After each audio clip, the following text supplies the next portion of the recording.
Sussex, gather round, hear the tale unfold. The Sussex studio experience where truths are bold. Meghan's faced the tempest, weathered every storm. With Harry's steadfast love, they rise above, reborn. Join our podcast. In the chat.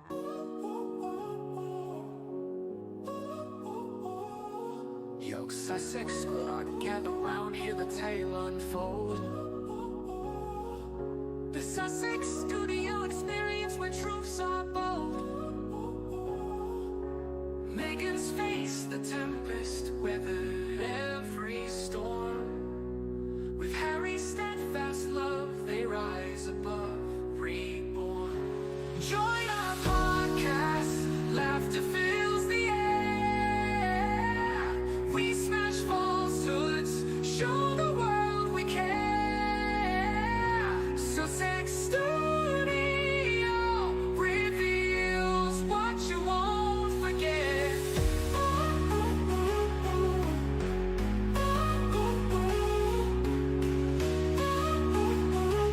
What you won't forget.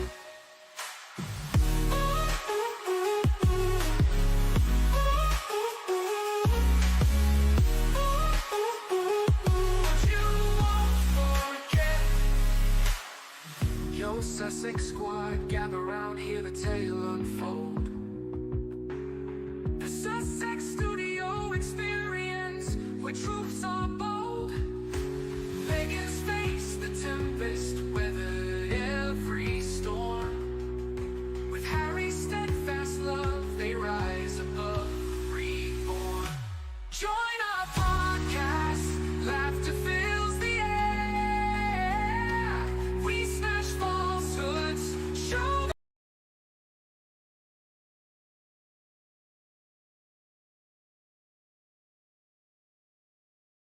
Hello, and welcome to the Sussex Studio Experience podcast.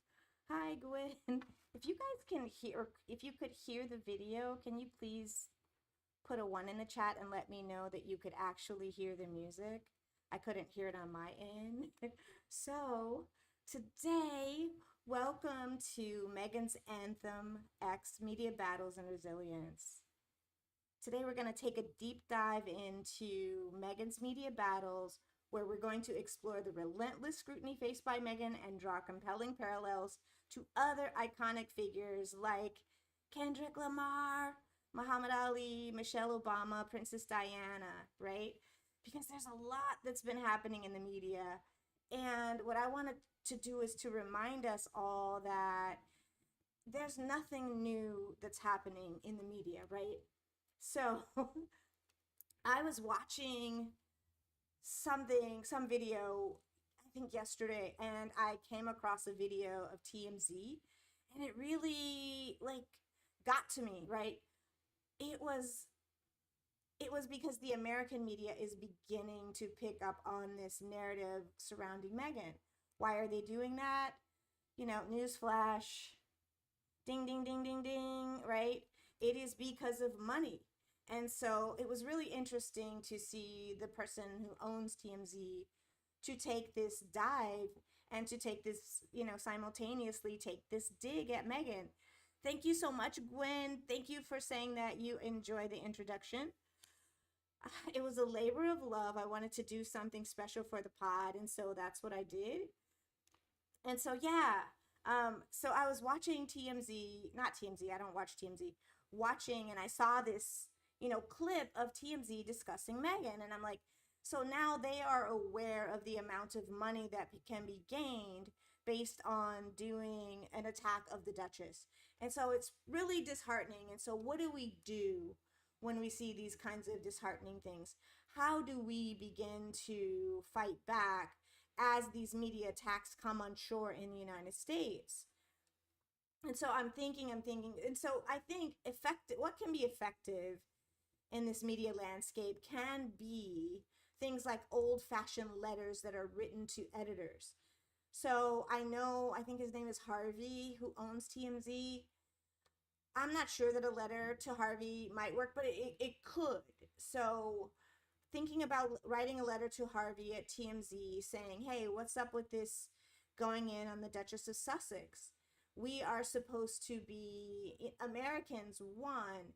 And why are you repeating the UK media's narrative surrounding the Duchess just for money? How do we fight back against Americans? Because it's pretty, again, taxing. It's pretty daunting when I see American media, for reasons of money, begin to pick up on the story and to attack our own. And there is also, we've been, maybe a lot of us, following the Washington Post story around what's happening over there when they allow persons who are allegedly out of integrity and people from organizations who don't operate in the way journalists in the United States operate, with evidence, at a well-respected newspaper.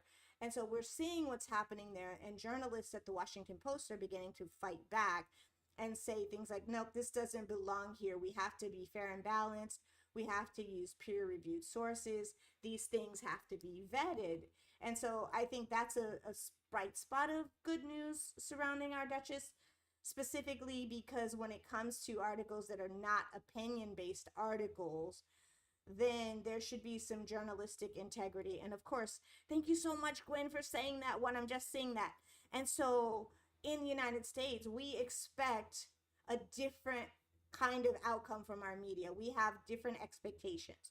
So although we have freedom of the press, and because we have freedom of the press, we also expect, with that freedom, with that comes, Spider-Man, some responsibility. And so how are you going to report?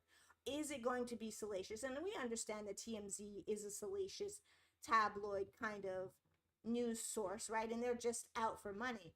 But at the same time, in this country, do we not have persons, celebrities and others who will stand up for Meghan? So we will clearly stand up for Meghan, but who else will stand up for our Duchess? And I think that it is, in my mind, it is my responsibility to do a bit of that. And so how will you, Sussex Squad, fight back? Will you fight back against this, media scrutiny against the Duchess, saying, basically that allegedly she's trying to do some of the same things, or that she is blocking things from happening for those people in the UK? And it doesn't make sense to me. Like, how can Meghan release a jam that upsets the universe in such a way on this coast in these United States that competes with what they're doing? It makes no sense. They are the people that are the driving force behind whatever the narratives are in media.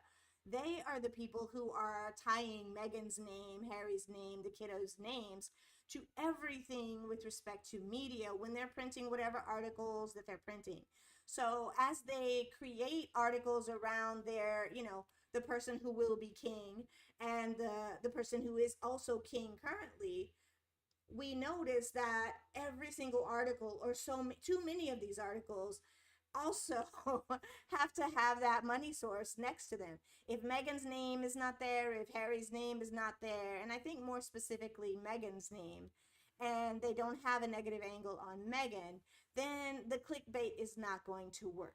Then people are not going to click. And so who decided that it was okay to go after Meghan like vultures, right?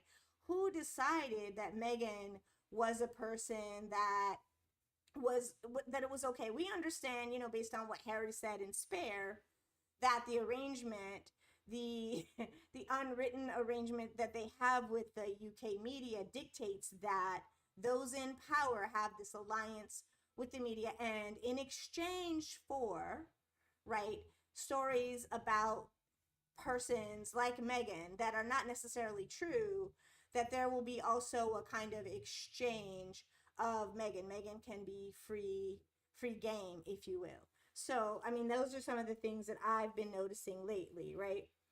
And so I was thinking about how to compose this episode, and we've just come out of a big battle with respect to Kendrick Lamar and Drake, right? I don't know how many of you out there watched the concert that happened on Juneteenth. It was a really big one, and a lot of lessons for me came out of that concert, especially with respect to unity.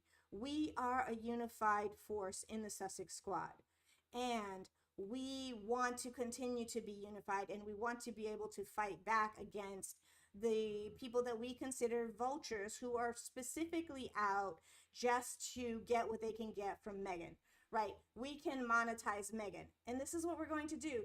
We will monetize her to, whatever her end becomes, allegedly, if you will. And it doesn't matter to us what happens to this woman, but the Sussex squad is like, no.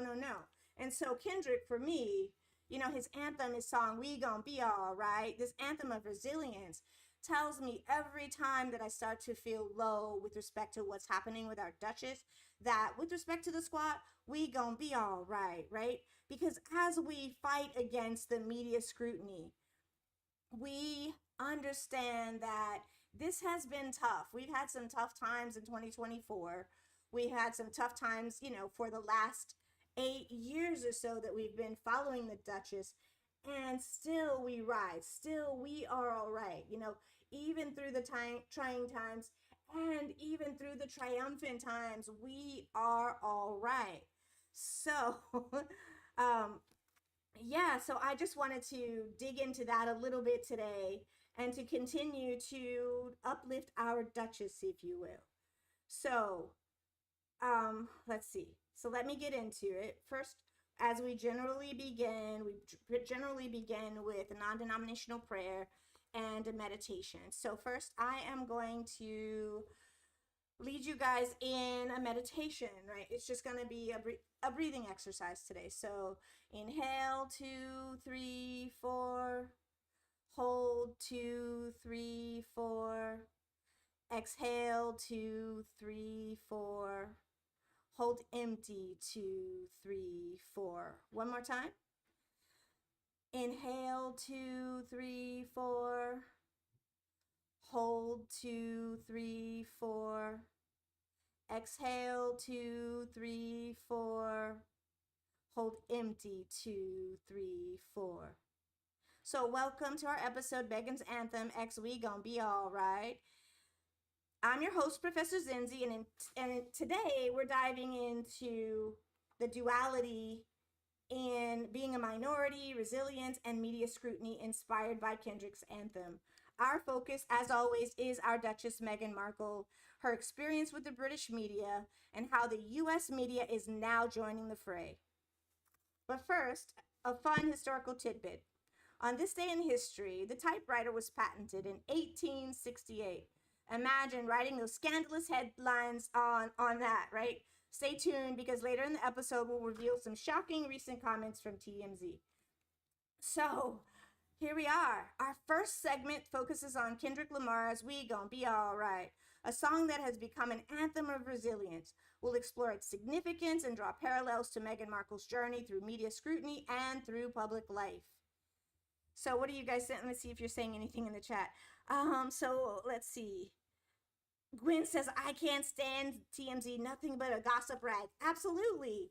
And they have, we understand that the tabloids in the UK, that is the media. That is often largely what is consumed, that is bought sometimes several times a day. And it is, news for a lot of people who live there. Joyce Anderson says, and everyone, I've missed you. I am Meghan Markle. Yes, I am Meghan Markle. Thank you so much for that, right? So, you guys know I'm a hip hop head. Hey, Sylvia Fielder. I've missed you guys so much too. So, Kendrick's song is a powerful message of hope. It speaks to the struggles and resilience of minority communities, which can be seen in Meghan's own battles with the media. So, we understand marginalized communities face a lot of media violence because who cares about them, right? Just as when our Duchess joined that family, we knew that as the media started targeting her, they understood that it was okay because she was the person in that family that for whatever reason, could it be allegedly skin? It was all right for them to attack her. And we understood that we gonna be all right. And we picked up whatever mantle we needed to pick up and we carried it and we carried her with us, right? Because we always say, who's gonna carry the flag? We are going to carry the flag. We are carrying that flag as we enter this chat room, as we enter this podcast. We are carrying the flag as we are in other podcasts. We are carrying that flag as we are in conversation with friends and neighbors. We are carrying that flag as we engage on these social media websites and clap back. We are carrying the flags. And so we are not feeding the vultures, right? The vultures are becoming our prey. So in a way, they are becoming our prey. So as Rihanna said, vultures just sit down and take a bow. Do you guys know that song, Take a Bow? I love that song. It starts off with, you look so you look so dumb right now, right? So take a bow, media, and sit down because we are not going to allow you to continue to make fodder out of our Duchess. And TMZ, you know what? Didn't nobody send for you, so if we have to, we will. We've got Meghan, right?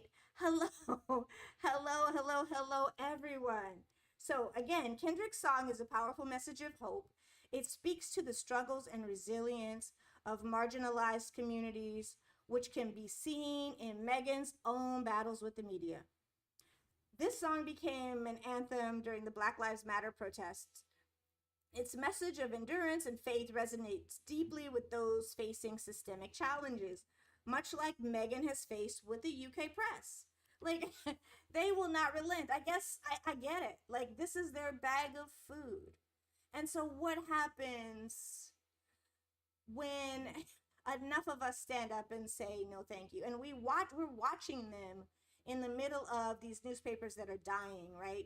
And so these newspapers, the only way they think that they can make money is to be vultures against largely Meghan, because like hundreds of articles are written every day about her. And it's just insane to me, the amount of hate that gets printed in media, whether it's online, whether it's, taking up actual paper, it's taking up actual media space. And it is all targeted at this one African descended woman, right? And so if you bring that fact up, though, ask James O'Brien what happens when you bring that fact up. No, that ain't it. It's not that thing, It's not her race. It is anything but the fact that she's a descendant of Africa. Because as we see, again, and we've talked about this on the podcast in the past, why is it okay to attack Meghan? And so I saw James O'Brien this week, I think it was him. Yeah, it was him. This week talking about the same thing that we've talked about in the past. Like, what is that one thing that says it's okay? And if you bring it up and say, hey, this looks racial, right? Because no one has been attacked in the same way that she's been attacked. She exists differently based on her being, an outsider from that country, right? So there's the xenophobia angle. There is the racism angle. There are so many angles that they can attack Meghan on, and they do. So she's an outsider. She's an African descended woman. She is lots and lots of things. She is a woman who owns her own power. She's a woman who is not work shy. She is a woman who is able to get up, cook the bacon, your veggie bacon, whatever she decides, and to move in a way that is exceptional. And so, what do they do with this exceptional woman? They have to bring her down because, again, like we said in the past, Meghan, the way she exists in the world, she goes against every single stereotype that they've been able to throw at her. Women can't be, even though we understand Queen Elizabeth was powerful, especially before her husband passed away, right? We understand that Queen Elizabeth was the hardest working royal. And look at Queen, I mean, not Queen, look at Anne, sorry. Look at Anne again, like Anne is, no matter how we feel about the royal family, you know, allegedly, Anne is, she outworks all of them. Injured right now or not, you watch, Anne is going to be up handling business. And so while they're doing whatever it is they're doing by being work shy, Anne's out there, Queen Elizabeth was out there, and Meghan was out there working, doing all of these things. And so their attacks they were not large. And so what it did, in my opinion, was it went against all of the things that they had been saying for generations and generations. Meghan, because she is, you know, descended from, and because she is an American, we understand that most Americans believe in capitalism, that it is foundational in this country. And a lot of us are not capitalists, but we understand that when we go to work for other people, there's an expectation. There's an expectation that we bring in money for them. So we work hard. And so it is American culture to get up early and, you know, sometimes to work from dark to dark, sometimes to work for 2, 3, 4 jobs. And so when Meghan's sending out emails, when Meghan is doing things that Meghan does, then these things are seen as, or not even seen as, we don't know if they're really seen as negative. We know that they were framed as negative, right? She's a hard worker. Oh, what do we do with that? Oh, let's make that a negative. So if Kate is work shy, and that's negative, allegedly, and Meghan is a hard worker, and that's negative, then what is Meghan to do? What could she have done to win in that family? Well, James O'Brien, allegedly, from my memory, was saying things like she could never win. And when it became clear that the royal family was going to allow Meghan to be a target, then everything changed, right? And so when they started being able to write these negative articles about a member of the royal family and understood how they could monetize that, oh, they all, in my opinion, allegedly, they all became capitalists, right? And so they became capitalists off of the hurt, off of the pain of one woman, right? It's okay to monetize her pain. It's okay to monetize hate against her. It's okay to monetize fervor. It's okay because we're making this money. And we can print our articles, and the royal family, for royalists out there, we understand, in my mind, that she was never supposed to be a part of this thing anyway. She never belonged in this family anyway. And so we're going to do a couple of things, a few things at once. We're going to take her down, right? We're going to reestablish the hierarchy as it is supposed to be written, if you will, with King Charles at the top, the man, right? The man at the top, and Meghan is going to be at the bottom. The African descended woman is at the bottom. This, if she is to marry into this family, and we can't stop that, but what can we do? We can make up lies about Meghan. We can say, oh, those babies, we can say, oh, that uterus, we can say, oh, you know, look, that body, that working, that, you know, you name it, and we will be able to take everything that's positive about her, a political tactic, and turn it to negative, like into a negative. And not only that, watch us get rich doing it. Watch us be able to sell newspapers, watch the click rate go up, and watch her come down, right? And so for some of us, we're old enough to remember that the same thing was done against Princess Diana. Can I get an I am Meghan Markle in the chat, guys? Can I get an I am Meghan Markle in the chat?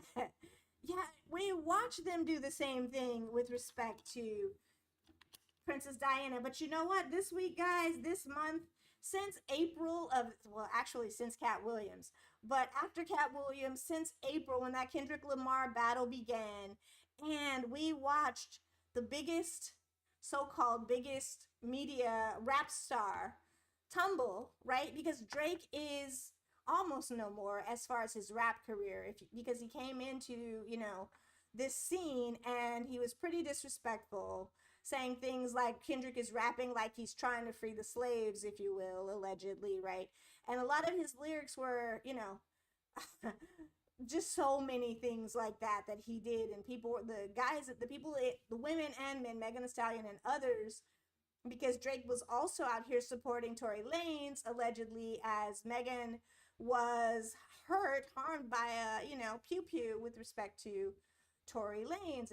And so, and allegedly Drake was also out here supporting all that nonsense. And so people decided, another squad, the Kendrick squad decided, and Kendrick, as the leader of the squad, came out and did everything he did, and the people were the squad, and they decided to support him and saying, no, no, no, we're not doing this anymore. We're going to have a different kind of narrative. We're not doing this anymore. We are going to change this thing back into what it was originally meant to be. And so as I watch Kendrick and his squad win since April, right? I also, my hope and for Megan and what we can do has grown exponentially. Because if they can do that, and they meaning the fans, the people who love Kendrick, the people who love his music, we can also do that. And it is what we are also absolutely doing. We are engaging in a kind of tactical media, hopefully takedown, right? We are engaging in this thing together as a squad to say, you know what? No. Again, to people like, or to organizations like TMZ, to organizations like all of those tabloids in the UK, we are saying, no, we're saying we gonna be all right. Meghan's gonna be all right because she is in our hands. She is in the hands of the squad, just like the music was in the hands of Kendrick's squad. And again, right? So you had this huge takedown. And so when all the negativity, when all the negative news piles in, what do we get to do?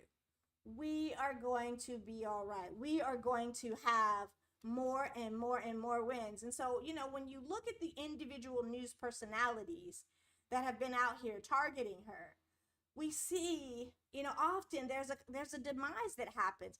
Thank you so much, Colette Cooper. I am Meghan Markle. Thank you so much, Sylvia Fielder. I am Meghan Markle's. Thank you so much, Bernadette Rousseau. I am Meghan Markle. Guys, I really, really appreciate that. That makes me feel so, so glad, right? And so when we think about this song, it became an anthem during the Black Lives Matter protest. And so I thought we needed an anthem. So if you heard our opening, if you didn't, go back later and listen to it. Because I thought we needed an anthem too. So we have an anthem, at least for this channel.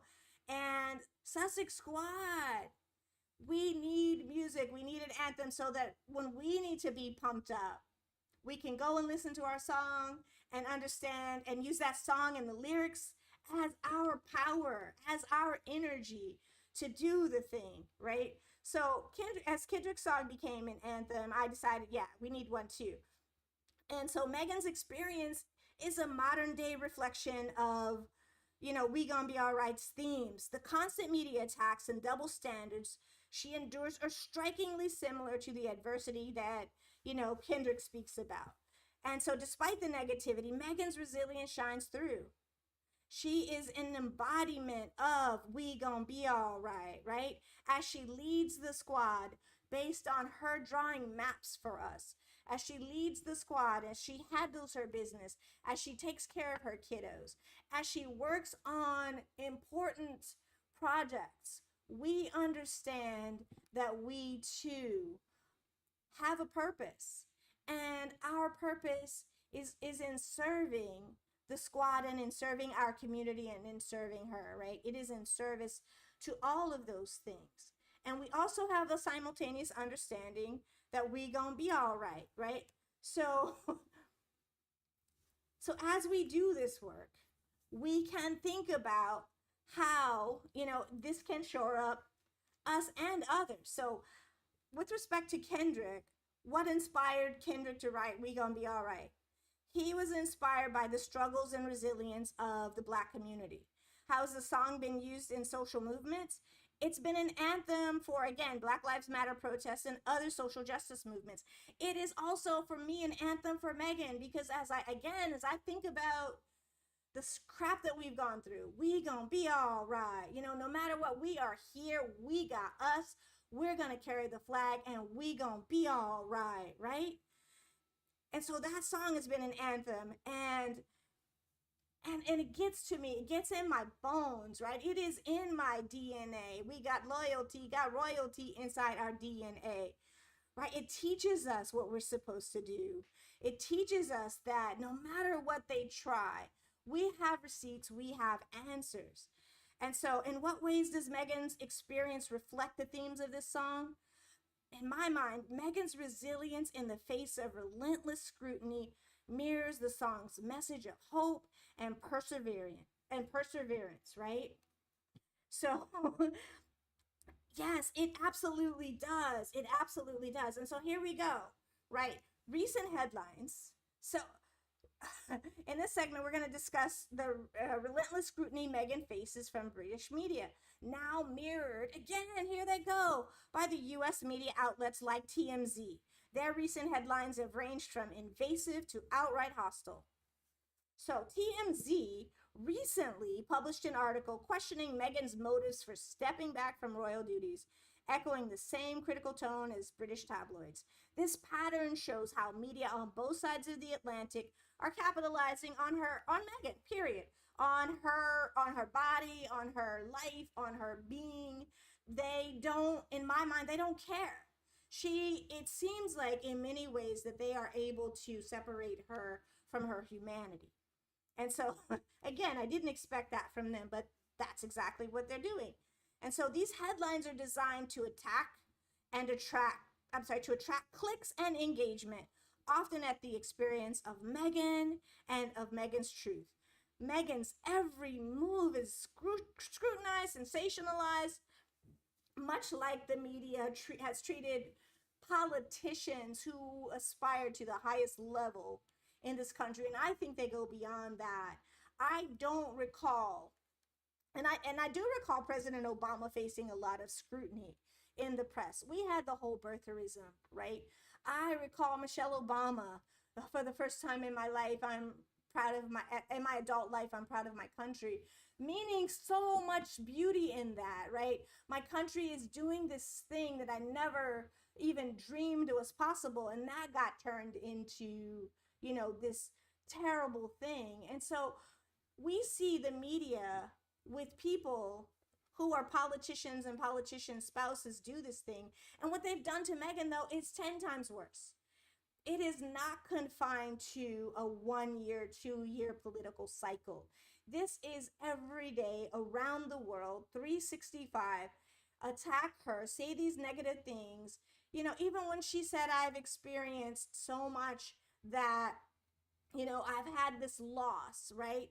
When she talked about her loss of Jack, it didn't matter. More scrutiny. Oh, is she making that up allegedly? It doesn't matter, because what is she doing? She is giving us the cash, right?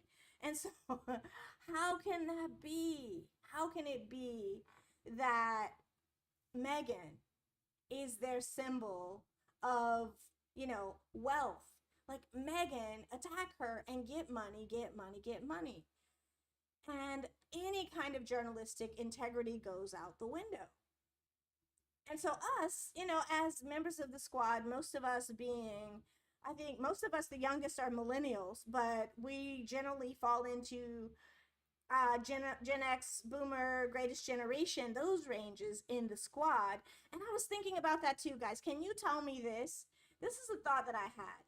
I think that people who were around during the 60s, especially during the 60s, and or who had parents, not grandparents, but specifically parents who were around during that time, are the fighters in this country. I think we are the fighting generation. We came up with this understanding around women's rights, around civil rights, around all of these rights. And we had this understanding that the way you get the things that you need from politicians, from your country, is to not only speak about them but to act, right? And so I think that is one reason that the squad became what it became, because the members of the squad were so used to picking up a torch, picking up a flag, and carrying it. And if they hadn't done it personally, they heard the stories of their parents who talked about, or when they were in college, or when they were, in their whatever cities that we lived in, we have been carrying flags for most of our lives. And so it's not difficult for us to pick up a flag for Meghan. It's not difficult for us to pick up a flag around things that we see that are innately wrong. And so we, and if there are any 20-year-olds in here, 30-year-olds in here, shout out to you guys. And I will still say at the same time, simultaneously, that it is the generation that is above 20s and 30s. It is 40s, 50s, 60s, 70s, 80s, 90s, like women, people, men in these ages between their 40s and 90s and above, that are actually doing this work, this revolutionary work around Meghan Markle. So shout out to the Sussex squad for doing that, right? Not just in this decade, not just in this century, but just across the board, right? So yeah, Lottie, I hear you. Bale says Meghan inside the sun and Hater way down below is her is an imagery that will manifest in physical life. So beautiful imagination is a prayer. Amen to that, right? We are the Sussex squad. We are doing this work because we have to. That is my thesis. We do this work because when we see a person, and we love Meghan because of who she is, and we saw them hurting her, right? And so we're like, no, not today. You do not get to do this. And so what do we see in the media? There is this anti-squad campaign that I also see popping up right now, right? So there's an anti-squad campaign that's saying that we're seeing in more popular US magazines. And so what is the thing that they have in common, again, with the UK tabloids? It is largely a conservative movement, if you will, around, in my mind, around these things. So the royalists are mostly conservatives around wanting the monarchy allegedly to stay in power.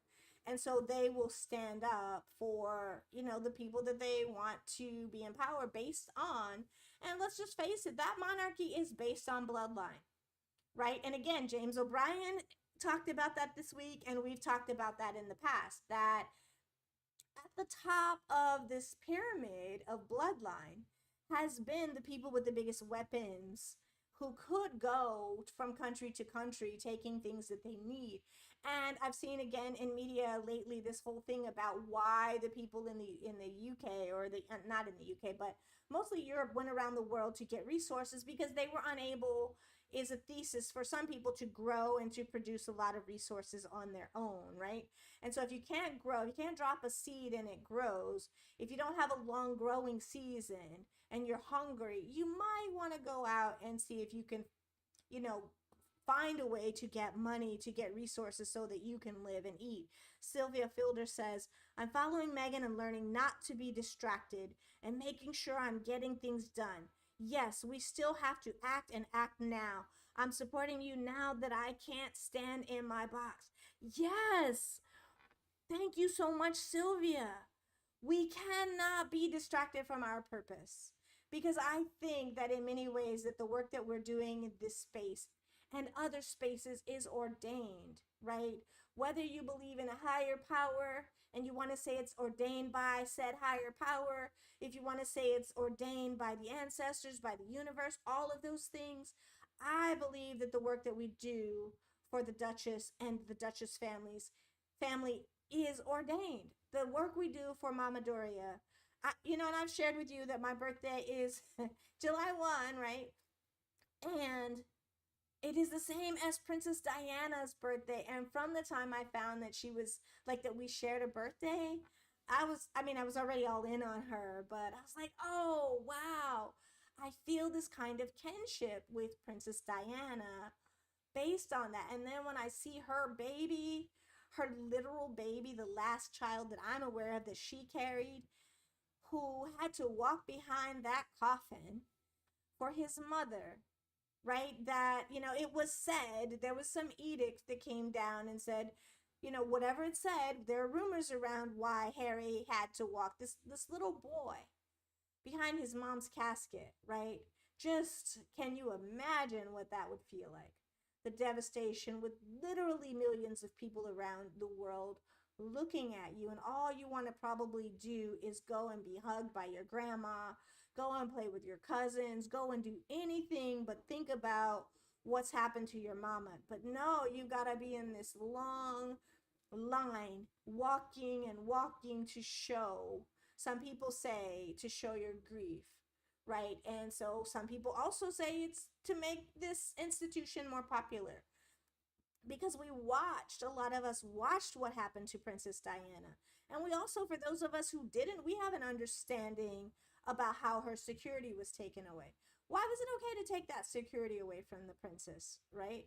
Why was it okay for that to happen? We also understand that another person was never, ever supposed to be the queen, right? But that happened because, what some people want, they get. Sylvia, I really want to shout you out for all the work that you're doing. I am aware and I am so proud of you. You are doing the hard work for Meghan. You're doing it for us. You're doing it for the universe. You're doing it for morality's sake. You're doing it for the vulnerable. And all of us who are doing this work, we should just shout each other out. Let me know if you hear this. So I just played a clap. If you didn't hear it, yeah, I just played a clapping song. And Sylvia, we all deserve applause because this work, I'm telling you, and some of us know it is hard work. It is for those of us who've had, and I think most of us who have had challenging days around the way this work makes us feel, right? And we have challenging days around not just the work, but the stuff that we have to do, the articles that we have to read, the spaces that we have to enter, their comments on, Yahoo, if you will, or comments on whatever social media sites that we decide to engage in. There is so much negativity out there that it can be taxing on the body, taxing on it is for me. It can be so taxing, right? And then there's this thing that is so rich and so beautiful and so full of light, right? And that thing for me is the Sussex squad.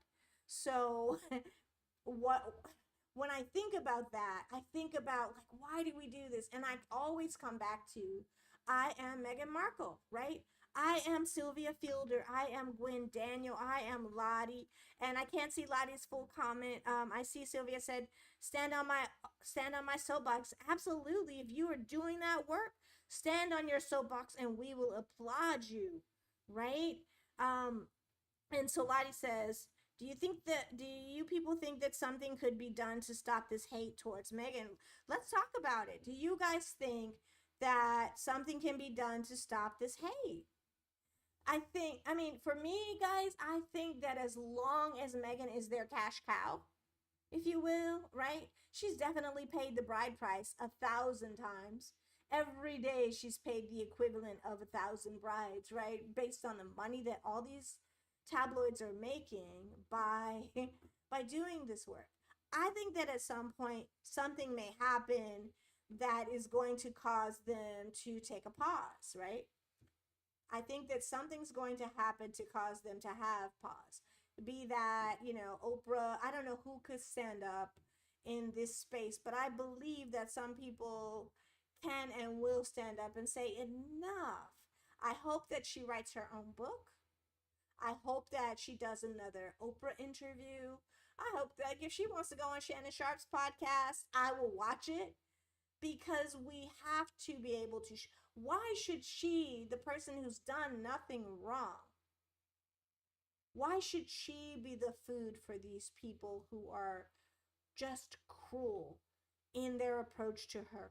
They are cruelly, in my opinion, making money from her. So I think, like, put in the chat what you guys think could be done. Sylvia Fielder says, thanks for the one, Sylvia. It's hard work. However, we can. Yes, we can, Obama, right? Si se puede. President Obama, Cesar Chavez, all of that, right? Because we're doing this work, again, because I think for many of us, we have to. And it is for Meghan, it is for us, it is for the world that we all decide, we've decided that we want to live in. We want to live in a world that is not cruel, right? That is uncruel, that is kind, that is loving, that does charity work, right? Look at the charities that our Duchess has helped. Look at the charities that her husband has helped. Look at this UN Women, right? That's on the screen right now. Did we see they not like us? They not like us. You know, shout out to Kendrick Lamar, right? And so we see that media is definitely not us. They are not like us. They are not kind. They are not helpful. They will monetize hate. They will do so many things in the name of, you know, for the love of money, right? If you know the OJs, for the love of money. I don't remember exactly, like I should put it. People will rob their, you know, guys, if you know the song, you know the song. Put that song on if you like. But yeah, like for the love of money, and to simultaneously, they get like more than, they probably get 100 things for one, right? They get money, they get to push back, they get to say that she doesn't belong in this space. Like, how can she come into this space and defy all of these stereotypes and, you know, like allow people who are like her to have confidence and pride in who they are based on who she is? She didn't come in saying, please, please, please, please, I want a space. I'm going to bow down. I'm going to put my head down, right? She didn't do that. She came into the space and she held her head up high, and she was the hardest working person in that family. She was the most compassionate working person, or the person that I saw in that family. I witnessed her.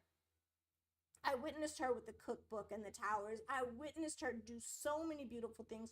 And not to, like, think about the parallel that you can draw between her and her husband, right? Think about how Prince Harry and Meghan align around charity work. Think about how they align around good causes. We see their mothers. We see Princess Diana and Queen Doria, or you can say Queen Diana and Queen Doria. And we see what they did and are doing with their lives. They were both, in a lot of ways, a social worker. Sylvia says, it's hard work, however we can. Yes, we can. Yep. Obama.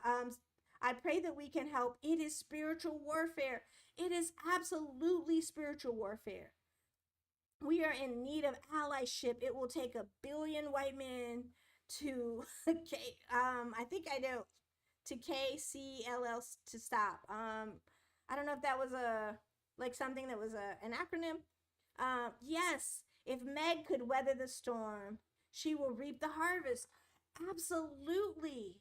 And we, in my mind, are reaping the harvest too, and we will continue to reap the harvest because we're doing God's work. We're doing the universe's work, you know, dare I say. We are doing the work that needs to be done to make a more just, equitable, loving, kind, generous, compassionate world.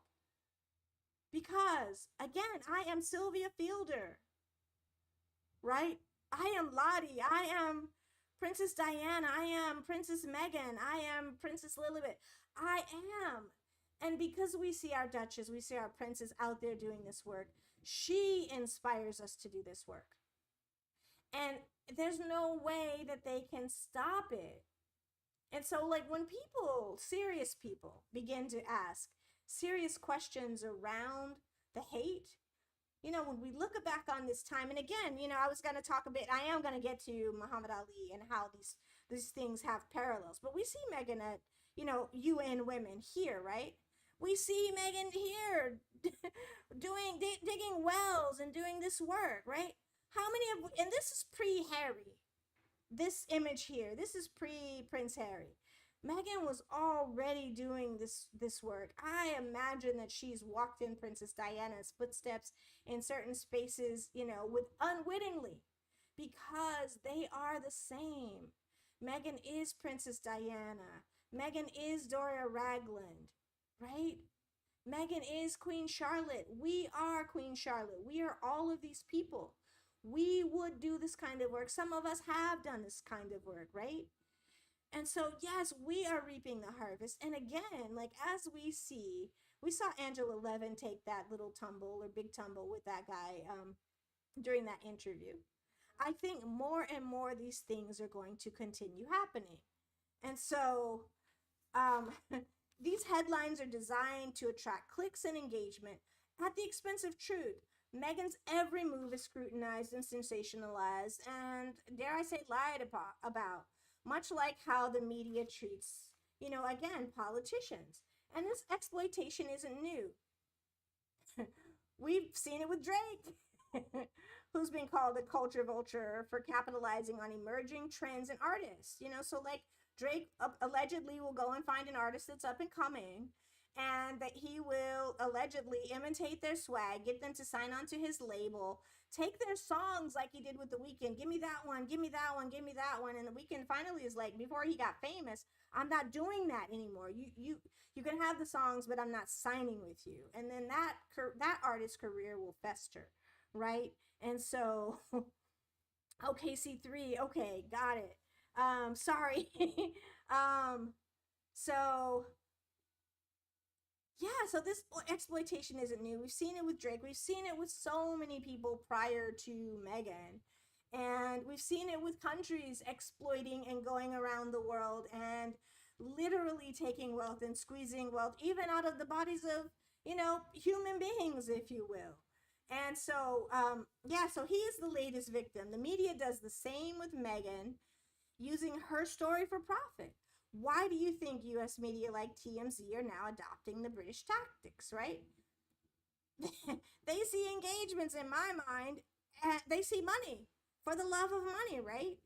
The amount of engagement they get from Meghan's stories is astronomical. The amount of engagement that you can get from hate. How many of us have seen these sites, and I am a victim of it, I am a victim of it, I am a victim of it.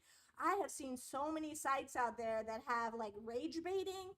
And so they will have this topic, for example, let's say baby birds are being blanked or whatever. I don't know. And then you'll click on it and then they'll have like all of these, I'm not on, what is that thing called? What's that really? TikTok. I'm not on TikTok, but they'll have these TikTok, like whatever they call them. I think, I forget what they call them. But it's like quilting. They'll have all of these TikTok things happening, and they will like tie them to get threads. Maybe they're called threads, maybe, and they'll have these TikTok threads, and they will put them all together, and they will just keep building these stories about hate. And so once you click it, then the next day you'll see another one, and it'll be somebody tied to some hate thing that has been said, and then again you'll be like, oh, and then when that they see you've clicked that person, and then you'll end up with another rage baiting site, and you'll click it, and it's like, no, this is too much. And so they get engagement from rage baiting, right? And so again, I've been a victim. I'm like, oh, that really happened. And you get in there, and it's like, I watched 4 minutes, I watched 8 minutes, I watched again, and I've seen that.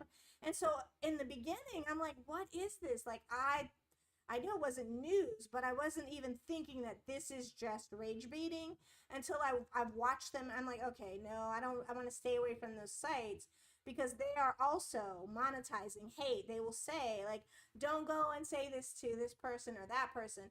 Not always, but very often you'll see a very similar theme, and so you can become a victim of it. If you click it, it's like, oh, so-and-so said such and such about, whomever, right? And so you will end up in these sites. And so that's how people get engagement. That's how the rage baiting makes money. And so what they do is they've engaged in this tactical campaign of hate against our Duchess. They have radicalized and these are my words, a lot of hate against our Duchess. And so, like, how do you radicalize a population? Against a person, you print thousands, tens of thousands of articles about said person over and over. You rage bait, you create false narratives, you and you build on those false narratives. And so you'll see stories out there about what did X do to somebody's daughter or to something like, what in the world are you guys like? I don't understand that. And so I've seen these targeted hate campaigns against our Duchess. And I'm going to tell you guys, I've suffered some because of these things too, because people, again, I'm just going to say it, they come into our space, the Sussex Studio Experience podcast, right, where we are all love, and they put some of the most vile things, that they can get away with, right, without being called out. Sometimes they can get called out based on their comments, but they can put some of the most vile things in the chat, and they wait often until after, like, the podcast is over to put it in the comments, and I have to go back and try and catch it, and I'm like, what is this? And I don't think on a personal level that I've ever experienced the kind of hate that I've experienced since we started this podcast. And it's just like, what in the world? Like, you have bought into whatever thing you've bought into. We're all love over here. Why are you over here in our space? What is it about the Sussex Studio Experience? And I'm sure, and other podcasts like ours, other positive spaces like ours, that are driving you over here. And, oh, did you know ABCD? Like, dude, we have PhDs in Meghan. Like, it's like that over here. We are not some, like, organization. We're not some group of people who don't understand our subject. We don't understand Sussex in, out, upside down, right side up, 90-degree angle.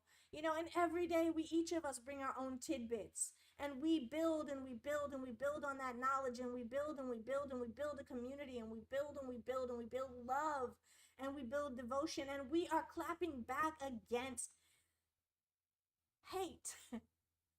We are clapping back against monetized hate in our space, in our spaces. And we are doing, again, God's work. In my mind, we're doing the work of the universe and the ancestors, because we are Meghan Markle. Can I get an I am Meghan Markle, please, in the chat? Can I get an I am Meghan Markle, right?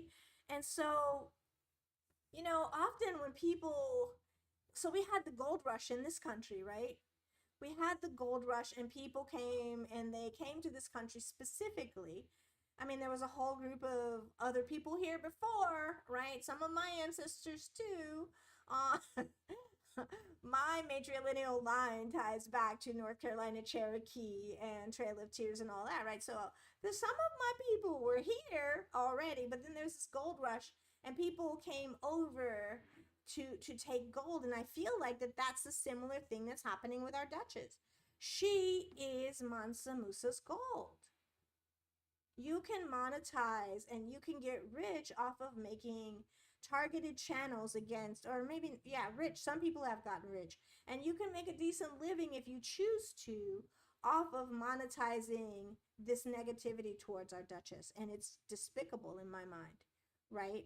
And so, Lottie says, just think all of this is because of one man, Harry. Yes. Sylvia Fielder says, keep your eye on Jesus. I pray for the Sussex squad that they can leave the negativity and cleanse their minds and souls and find rest. Absolutely. Find rest. Lottie says, instead of them talking about Anne being in the hospital, they'd rather talk about Meghan. That is so true. Lady Windrush. Oh, are you in the Windrush generation? Lady Windrush, shout out. Yes, Lottie, you're right. However, his father is the root, so he cannot stop this. His father is the root. Ooh, so it goes deep.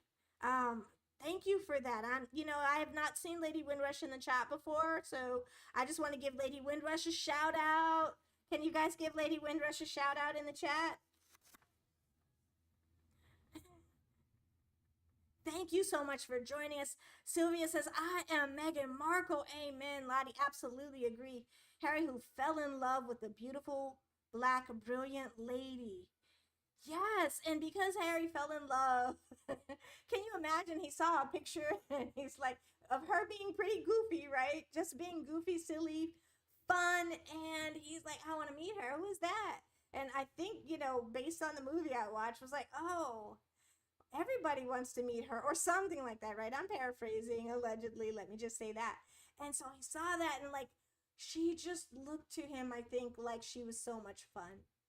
And I want to meet her. And then this date happened, and then let's check our diaries, his word. Let's check. I've never said that until I heard him say that. Let's check our diaries and see what we're doing tomorrow. Let's see. Let's meet. Let's meet. And then, I mean, I think if any of us have experienced a kind of love at first sight, love at first date, oh, oh,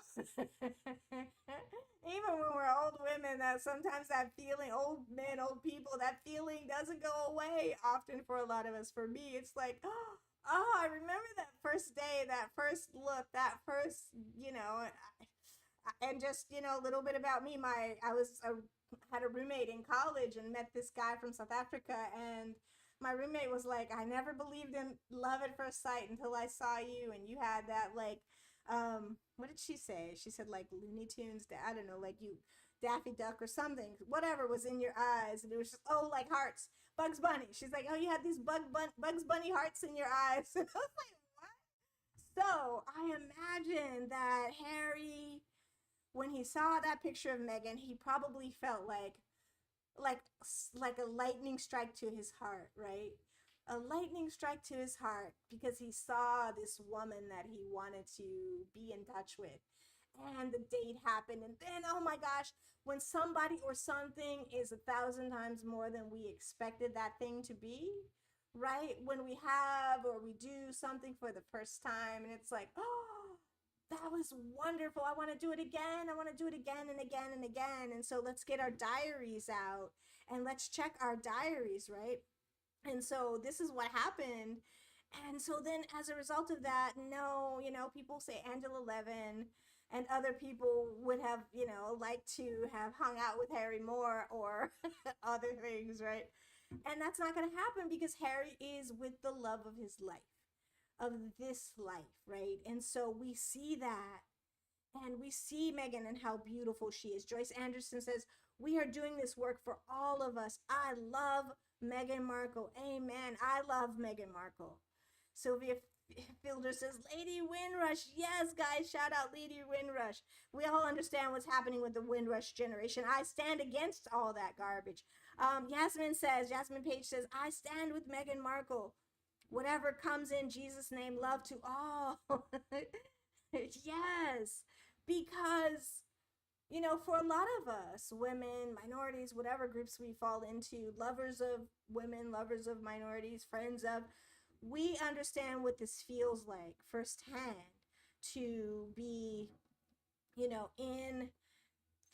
to watch people that we love be victimized based on just who they are, right? And nothing else. Gwen Daniel says, Harry said Meghan smashed the conveyor belt.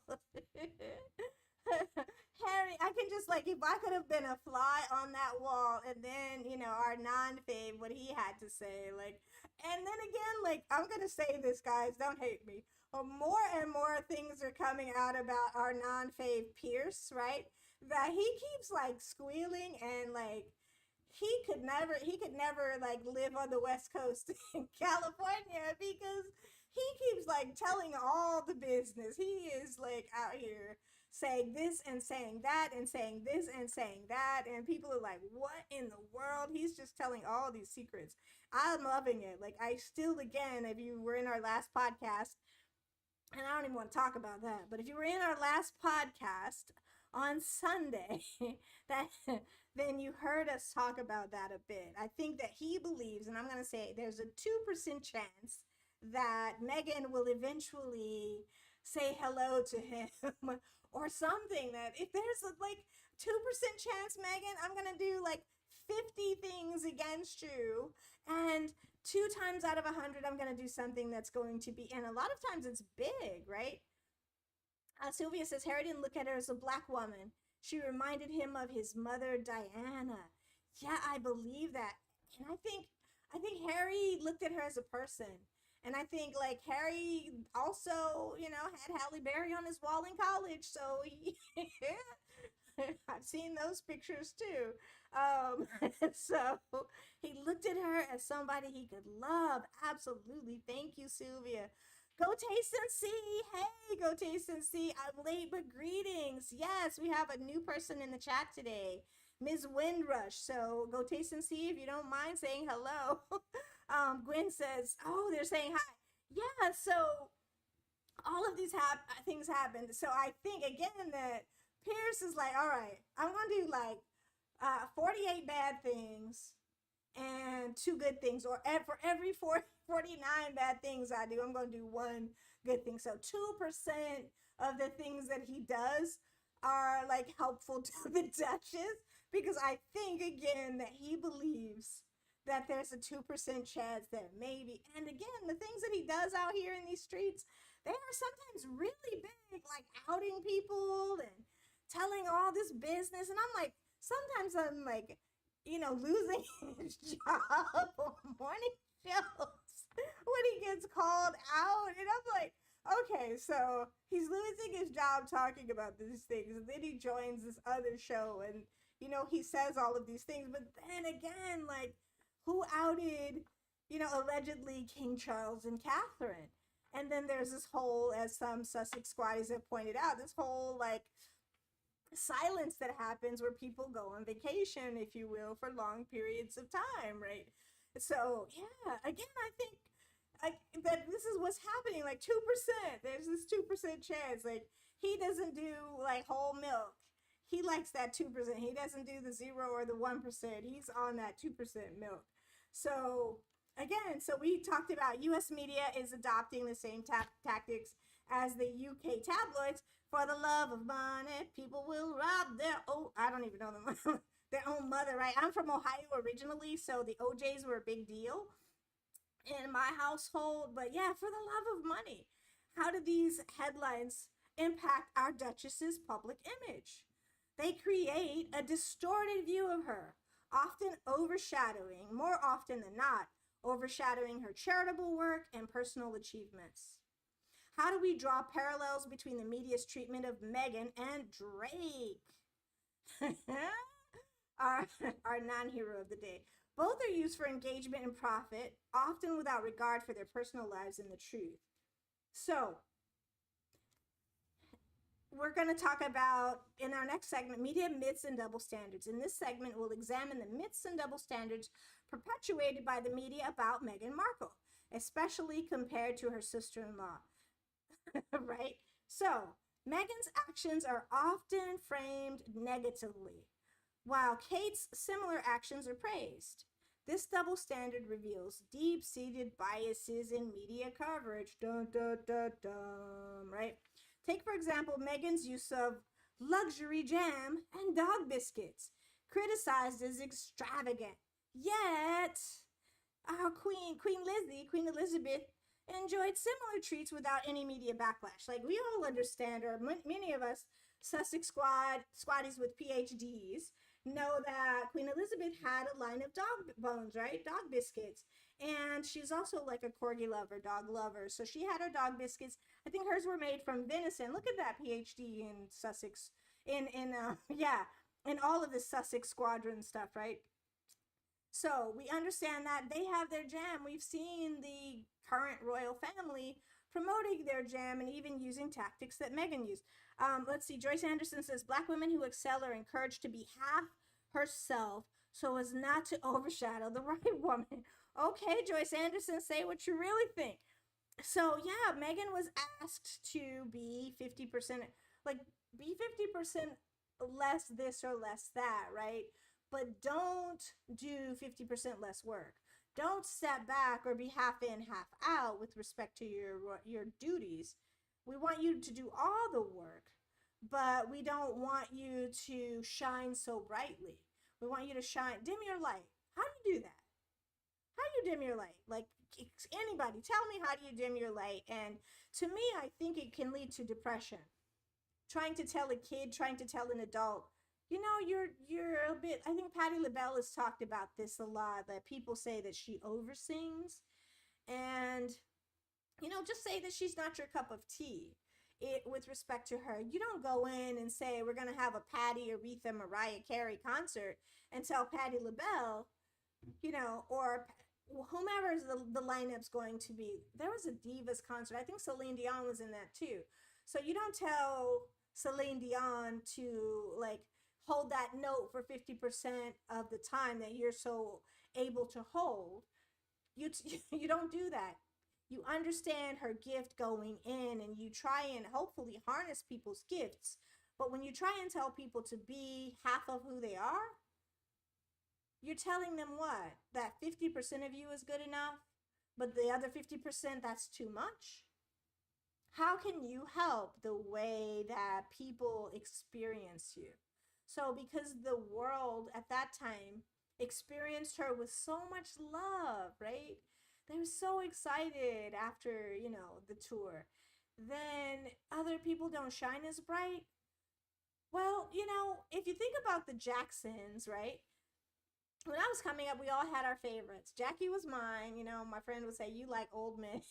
Well, that's probably saying too much. But like Jackie Jackson was like the oldest brother in the group. He was to me the most handsome. Yeah, and I'm this little kid and whatever. But I always thought he was so handsome. I'm like, okay, Jackie, right? Yeah, so imagine telling Michael to be half himself so that Jackie can shine brighter. Jackie knew what his role was in the group. Janet was even in the group. Janet understood was in the family, and she would do, different things too, right? Not to mention what she did on Good Times. But telling Janet to be half herself and scream with Michael Jackson, "Don't outshine your brother," right? Joyce, I think this could stop if blank wanted it to. Oh my gosh. Sylvia says Meghan is using the negative narrative and making lemonade. Yeah, shout out to Beyonce. She's able to get free advertising for her new brands. She absolutely is. People are intrigued. I'm gonna get a jar of jam, right? Sylvia says, "My mother said take lemons and make lemonade." Yes, take lemons, and if whatever else you have on hand, if you think you can spice it up with a little chili, like I don't know what you put in your lemonade, but absolutely take what you have and make that thing and let it do what it do, right? Let it do what it does, because I know when Nelson Mandela did his inauguration speech, he quoted Marianne Williamson, who said something like, what is that exact? I don't know the exact quote right now, but it had to do with like light shining, like how our lights are all meant to shine. Who are you to be? I'll find that for the next episode. But it does have to do with like people asking other people to dim their lights so that somebody else's light can shine brighter. We're all meant to shine, is what the quote says. We're all meant to shine. And so, and all of us aren't even comfortable shining that bright. Some of us are like, we'd rather be over here in our corner doing the lighting so someone else's light can shine, so that can focus on them. Some of us would rather be over here doing the writing so that it pops, so that the song can we'll be editing. Yes, I like that slant rhyme. I like that soft rhyme. I like that. So we're not all meant to be in the spotlight. And because for a lot of us, we choose that because we're not comfortable there, right? But to tell us to do half as much or be half as much in whatever that thing is that we love, that's cruel, right? That is cruel. Like, whatever your passions are, if it is photography, take pictures half as well. Or how about take half as many pictures? Or if you still use a darkroom to develop, which I think is amazing, like close that aperture lens down and make those pictures half as bright. Like, whatever it is. How do you ask someone to be half of themselves? Half as good, half as bright, half as kind, half as popular, which is what it seemed like it boiled down to me. Be half as good, be half as much, make people like you half as much, but we are not in charge of that. We're not in charge of the way we are received by people. We don't have any control over that. People are going to receive you the way they receive you. What we can do is try and be the best we can do for ourselves and for whomever that is in our lives, for those persons, and let them determine, let the universe determine, let ourselves determine what that is, right? But to ask someone, to ask a kid, hey, a quarterback or, a star goalie, catch half as many goals, you're making the other goalie look bad. That doesn't make sense to me. What happens when we remove stereotypes? What happens when we allow people to shine? What happens when we promote women into spaces where they belong? What happens when we don't use redlining when it comes to housing? What happens when people get the loans they deserve? What happens, like for example, my mom wanted to go to a school called Central State in Ohio. My grandpa couldn't get the loan. How different would my life have been had my mom been able to get that degree, right? Instead of working in the school system as a non-teacher, right? She was a paraprofessional. How would my life have been impacted? I might not be here, but how would my mother's children's lives have been impacted had that thing not happened? When we ask people to be half of themselves or half of who they are, so bankers should, give half of those loans out. It's not your money, to those qualified persons, so that they can have, their children can have half as much. Doesn't make sense to me to ask that. Like, where would our society be? Where would Meghan be without the Sussex squad? Like, if the Sussex squad did half as much, where would Meghan be? I mean, that's a serious question, Toni Morrison, right? Toni Morrison, it's like we're going to have to ask some serious questions. That's a serious question. Where would our Duchess be without the squad? Because we came in, and I think that we are ordained by the universe and God to do this work. We came in to handle business. Like, nope, seen that before. Why should she have to shine half as much, but do the same amount of work? Yeah, continue doing that. And when you leave, we don't even want you here anymore, but we're going to set them free on you to have free reign to say whatever they want, right? Even though you're not here, you did what we asked. And you'll be attacked, and we're not going to come to your defense. But when someone else is being questioned, we're going to ask you to come out and say something. What? What? So she left, her husband left, and they made a life here. And I can't wait to continue to watch what they do. I can't wait to watch those kiddos grow up. I can't wait to see what the next project's going to be. I can't wait, honestly, to get my jar of jam. What is going to happen? Am I going to do the Chrissy Teigen? Like, what am I going to put that jam on? Right? So I'm going to play some Teddy Riley jam. If you know, you know, right? Put on some Teddy Riley, get my jam out, get some toast, get some, whatever, and get some garlic oil, put it in the pan. I'm going to go to town when I get that jam because I'm going to support Meghan.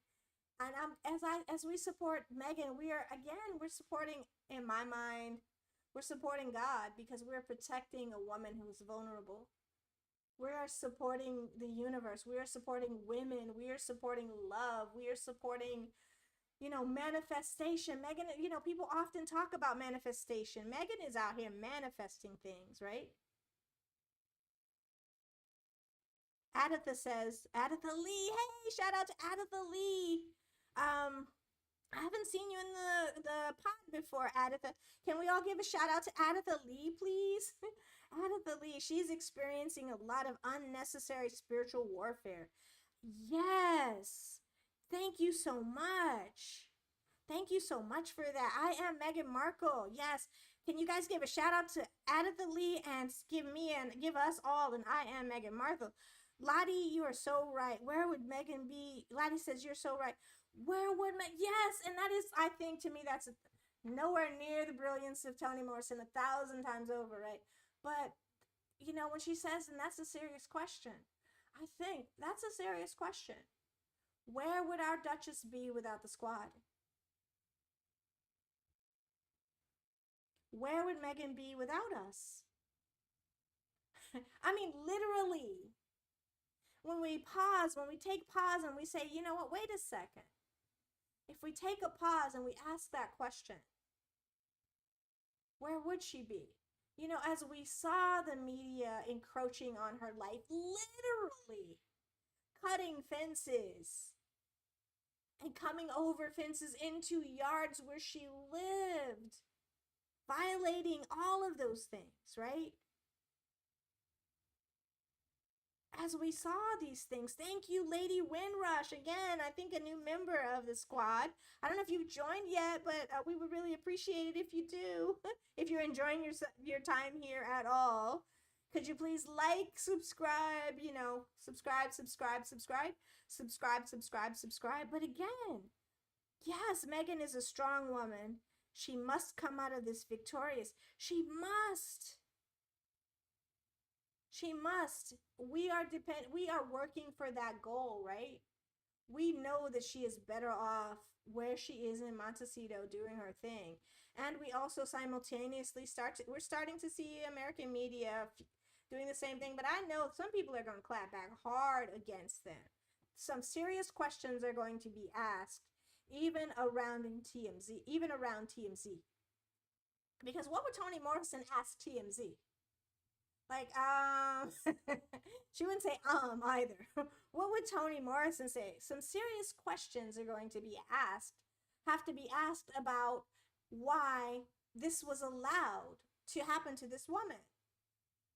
We're going to have to ask some serious questions about our society and why it is okay in this world, in this society, to do these kinds of things, to rage bait and hate on this woman. Like, why is that okay to do harm, emotional harm, to another person without regard for that person as a human being? So again, I'm feeling a little bit of Toni Morrison today. Some serious questions are going to have to be asked. And when it's time for us to stand up and do whatever it is that we need to stand up, what were you doing when that thing happened? When people were speaking against that woman, when people were speaking against that beautiful spirit, what were you doing during that time? How are you going to be counted? Sylvia Fielder, thank you so much. Yay! I'm going to give you some cheers.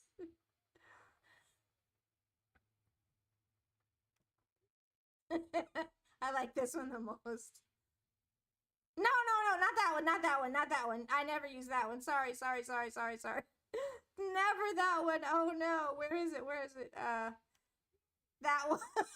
What? It reminds me of Little John and his what, right? So yeah, some serious questions are going to have to be asked around where people were and what were you doing? What did you say when these terrible things were being said around and about the Duchess?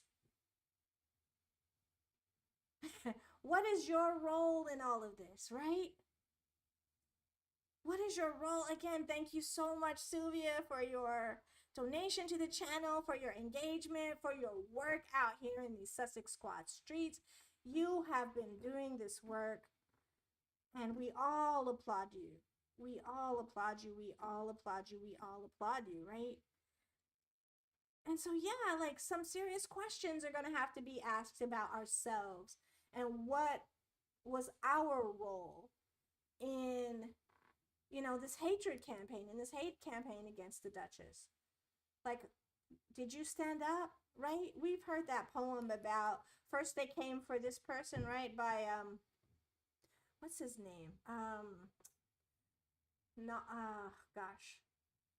Anyway, the whole, yeah, first they came for the, you know, and then they came for that, and then they came for me, and there was no one else left to stand up for me, because what did you do when you saw them coming for the Duchess? Did you stand up for her? when there were millions of people there, when there were thousands of people there, when it was easy to stand up, when that's an easy thing to do, did you stand up? And if you did not, some of us believe that people are going to have to give an account of, like, what's that math like? Is that mathing around how we stand up, not just for our Duchess, but how we stand up for those who are the most vulnerable in our society? How do we stand up for those who are in need of people standing up and speaking for them? And we know it's not easy, right?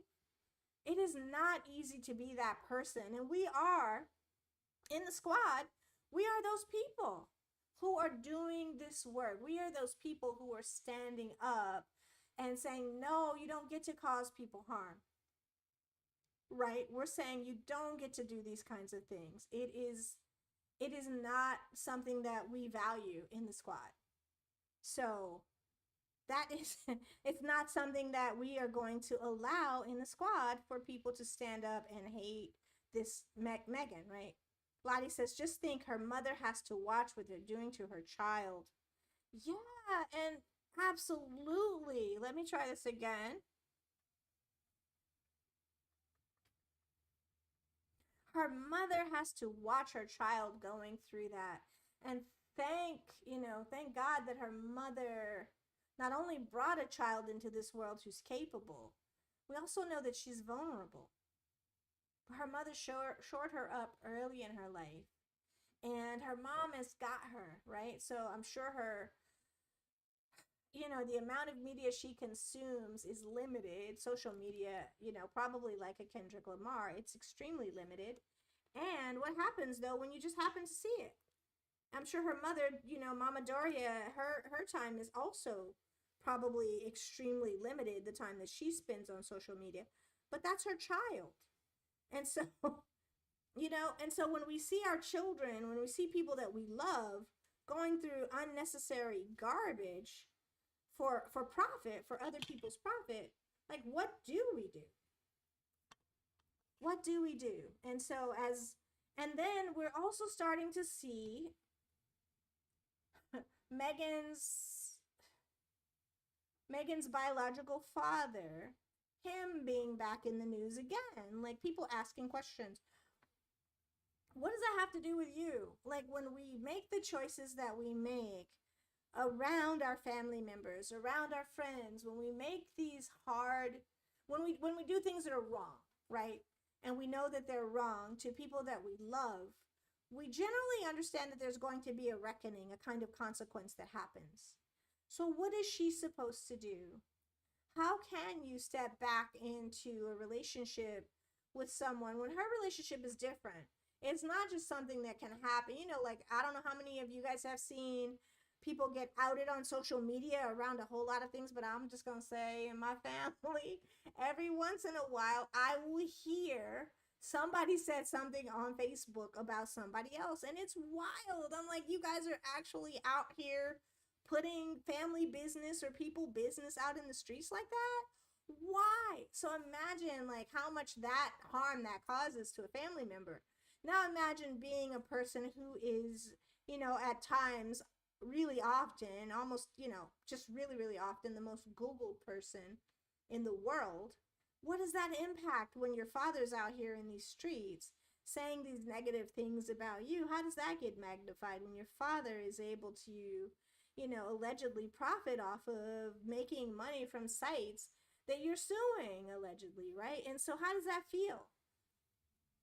So, and then other people have opinions on why you should have conversations, but you can't have a conversation without being afraid, without fear of that conversation being leaked and monetized. Can there be, squaddies, can there be a relationship between yourself and a person like that? I'm not sure. Like, I know for me personally, I couldn't if I was afraid that I'm a pretty private person.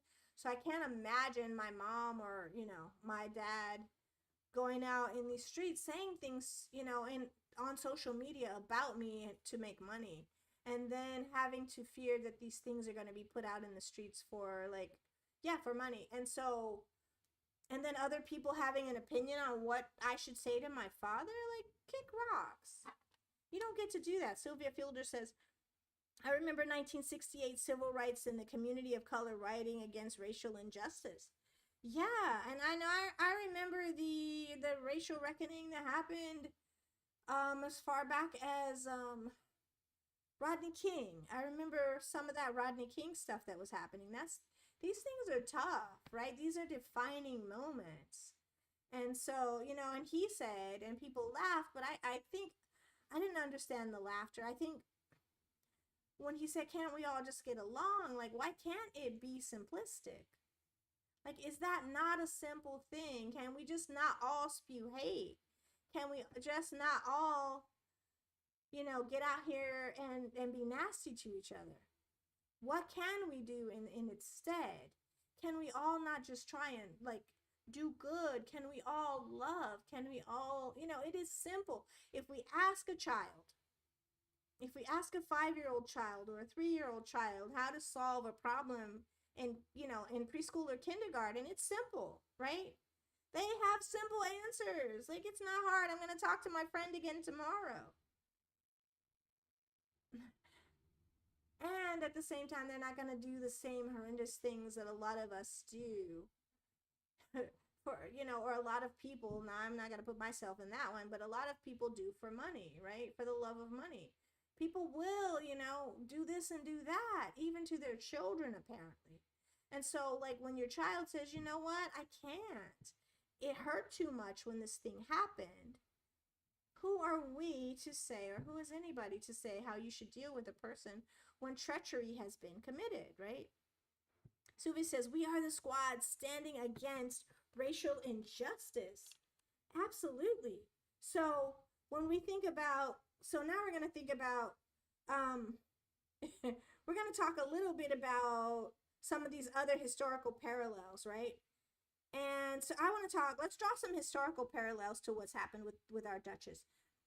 The media battles faced by Meghan are not unique. Icons like Ali, Michelle Obama, Angela Davis, King, Barack Obama faced similar scrutiny. Despite this, they remained resilient and triumphant. I have a thing about resilience, though. Like, I think that resilience can be a double-edged, you know, coin. Resilience comes from a kind of trauma, right? If you have to be resilient, then something would have had to have happened to you to test that, to see, to know that you're resilient means that we know that you've gone through something. And I'm not in favor of resilience for the sake of that. I'm not in favor of people being strong and having to face garbage just to say that they're strong. But yes, like, some of us remember these people being tested, right? Muhammad Ali was vilified for his stance on the Vietnam War and his conversion to Islam. Yet he stood firm in his beliefs and is now celebrated as a cultural icon. Yes, he did. And at the same time, like, let's strip him of this, let's strip him of that. Like, you're the most hated man in. Why are you converting? Why? Like, because he felt like it. That's his business. And now in Islam, in the Muslim world, Muhammad Ali is seen as a huge figure, right? And so that was his business, right? But I know, and I remember the 96 Olympics when I'm sitting with my mother and I'm like, Mom, it can't be. It's not going to be. And we're like, oh, is it going to be? It's going to be Muhammad Ali. Yay! Oh, right? Going up those stairs or, you know, carrying that torch. I just, like, it almost broke me with joy. And at the same time, we know what happened to Muhammad Ali in the media. I'm not going to Vietnam, you know, killing no so-and-sos for, you know, the United States government. Like, they've never done anything to me. They've never called me the N-word or whatever, like, that Ali said. So we understand that after he no longer had the voice to say the things that he was able to say, he became a revered icon. But who knows, like, before that, he was not revered. I think I've said in here, I asked my grandfather once when I was little, Like, why do they hate him so much, Grandpa? And he's like, well, some of them hate him because they don't understand him, and some of them hate him. Some people hate him because they do. And I'm like, wow. It was just, the hate was palpable against Ali. You could touch it. It was finite, right? And as me and this kiddo we're reading this book about Vietnam, and it's called The Things They Carried. If you get a chance, pick it up. It is a profoundly beautiful book on the story of the Vietnam War, and it talks about the things that they carried, literally and figuratively, and the things that we carry, the things that Meghan carries. Thank you so much for those hearts, guys. Thank you so much. The things that we carry in order to carry our Duchess, the things that we carry in order to, help her get over. Like, we are getting over ourselves with love, right? We are doing this work of the universe, this work of God, and we are carrying things. We have witnessed squatties deal with a lot of trauma around trying to do this work. We have witnessed squatties suffer as a result of doing this kind of work. And I can say I have too. And I'm choosing to continue despite the things that I hear, and if guys, please hit the like button. If you new, like, please hit the like. If you guys could please hit the likes right now. And can I get an I am Meghan Markle? If you guys knew, and maybe some of you do, I'm sure you've heard other podcasters say the amount of hate they get, it takes a toll. It can. And it's just like, we're human. And when we get together as a squad, though, ain't no party like a Sussex squad party, because the Sussex squad party don't stop, right? Ain't no party like a Sussex squad party. Can we get that in the chat, please? Ain't no party like a Sussex squad party, because the Sussex squad party don't stop, right? So, when we see Muhammad Ali light that torch, there is so much joy that happens, for his stance on the Vietnam War against what was happening to kiddos and other people alike. Why were we there? A friend of mine said something to do with Harvey Firestone's rubber plantations and protecting those. Like, do we really know? We also saw Michelle Obama criticized for everything from her fashion choices to her lunch program initiative, Let's Move, right? And today she's one of the most admired women in the world. And she has this best-selling memoir, but those things were not easily won. She didn't just write a memoir and become this super popular person. No, she had to go through these, articles in these newspapers and articles in these magazines that were a lot more prevalent, 15, 16 years ago than they are now, right? Because, magazines were pretty definitive back in the day. And like how that has changed, that landscape. If somebody had told me that in 16 years, we're not going to see magazines in the same way, I wouldn't have believed it. But yeah, we started to see that demise of that industry too. So if you can, support print journalism, because it matters too. But yeah, so we saw Michelle get vilified in the same way that our Duchess has been vilified, right? And so for her initiative, Let's Move. And so despite the criticism, her initiatives made a lasting positive impact on public health. She helped a lot of kiddos. Thank you so much, Sylvia Fielder. Right? So she helped a lot of kiddos around like the school lunch program. She just wanted to make lunch meals healthier and not make, like, what was it? The ketchup considered a vegetable? Like, what?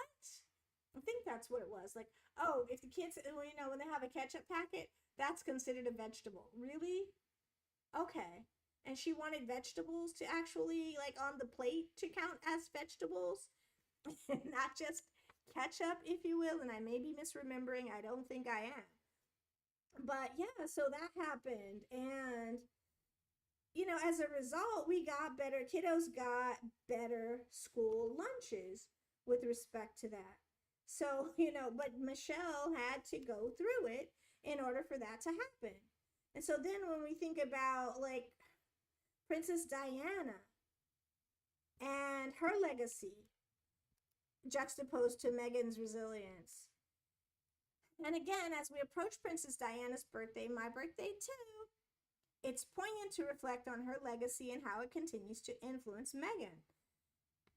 So, we all know, we saw the flowers, but not just the flowers. We saw her, a lot of us saw her in Africa again doing the work with babies who were not being held, who, you know, at that time HIV was a big deal, and so Princess Diana was holding these babies that were sick, and there was no cure, and so she was over there just doing this wonderful work.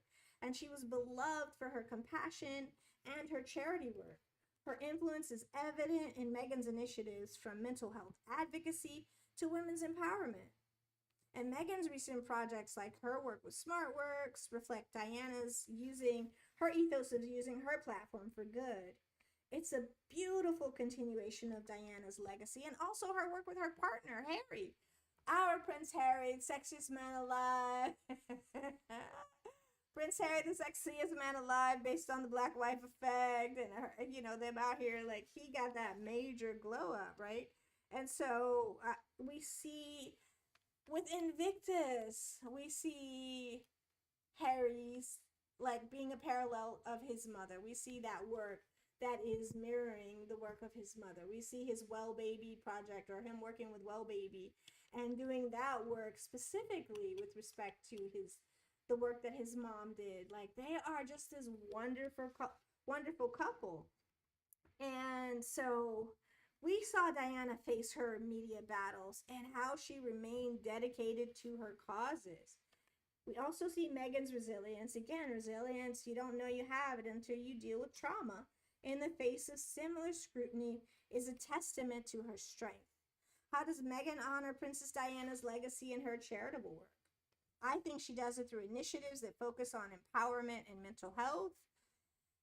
I think she does it through initiatives, I think Harry also does it when it comes to kiddos specifically, right? When it comes to empowerment and helping the marginalized people and vulnerable people. We see her in this image digging the well, and that can specifically draw a parallel, right? We see this work with respect to Invictus, right? And that suit selling out, the outfit she had on. How fast did that thing sell out, right? I am Invictus. We see it in the man that she chose to make her partner, right? Not so much here. This was the cover. This is part of our cover for today, right?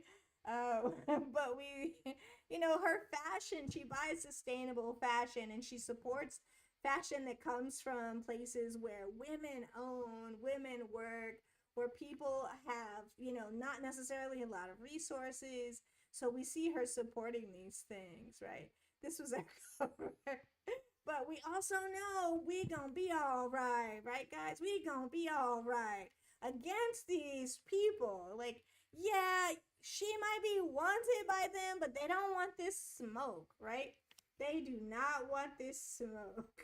So I would say, how has Princess Diana's legacy influenced modern royals? I would say it does with respect to Harry and Meghan. Diana's compassionate approach has inspired a more open and relatable royal family. So as we come to a close for this episode of the Sussex Studio Experience podcast. I hope you had a good time. I know I did. I hope to see you guys out here again in these Sussex Squad streets. Again, say hi to the newest people who have at least come into the squad and said hello. Hi, Linda Davies. Up, Meghan. Love and strength all the way. Sylvia, hi, Meghan Markle. Thank you so much. Gwen says, Linda D. Oh, she's talking to Linda. He can't. Oh, okay. Yeah, we all pray for Meghan. Thank you for that, Joyce Anderson. And so as we leave today, I want us all to remember to do work out here in these Sussex Squad streets, to take breaks when you need to take breaks, to, continue to take care of yourselves first and foremost, so that you can, take care of your families, and so you can do this work out here with us. We are the Sussex Squad. We are a community where we love each other and hold each other up. You guys always shore me up. Thank you so much again for coming. I really, really, really appreciate you. And so until next time, we are going to end with Maya Angelou, just a phrase, and still I rise, right? And still we rise, and still we rise. So if I can play our theme song as we go out, I'm going to try it again. And you guys have a wonderful, wonderful rest of your day. So I'm just going to try it. I can't guarantee that it's going to work. Yo, Sussex squad, gather round, hear the tale unfold. The Sussex studio experience where truths are bold. Meghan's face the tempest, weathered every storm. With Harry's steadfast love, they rise above, reborn. Join our podcast.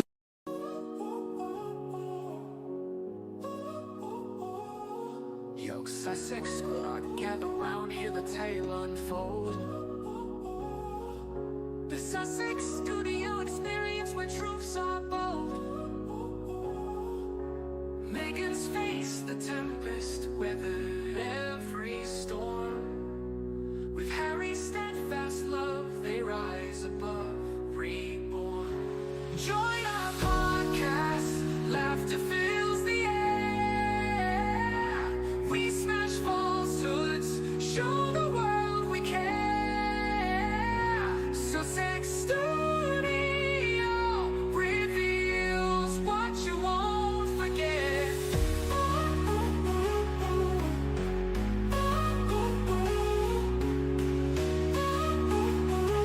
What you won't forget.